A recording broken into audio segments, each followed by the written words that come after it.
বৃহস্পতিবার সন্ধ্যা থেকে শুক্রবার শুরু হয়ে যায়। শুক্রবার বা জুমার দিন, এই দিন সম্পর্কে কোরআন এবং হাদিস থেকে ঘেঁটে আমরা 14টা আমলের কথা একটা লম্বা বড় ভিডিওতে বলেছি। আজকে সেখান থেকে আমি সংক্ষেপ করে এই 14টার মধ্যে আবার অতি গুরুত্বপূর্ণ 5টা আমলের কথা বলবো ইনশাআল্লাহ।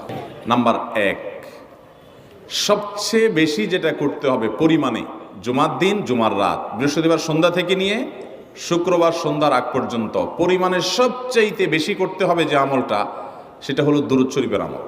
নবী করিম সাল্লাল্লাহু আলাইহি ওয়াসাল্লাম বলেছেন, আকসিরু আলাইয়া মিনাস সালাতি মিন ইয়াউমিল জুমআতি ওয়া লাইলাতিল জুমআহ, তোমরা জুমার দিন এবং জুমার রাতে আমার প্রতি বেশি বেশি দুরূদ পাঠ করবে, দুরূদ প্রেরণ করবে। ফা ইন্না সালাতাকুম মা'রুদাতুন আলাই, কারণ তোমরা যে দুরূদ পাঠ করো এটা আমার কাছে পেশ করেন আল্লাহর ফেরেশতারা, এবং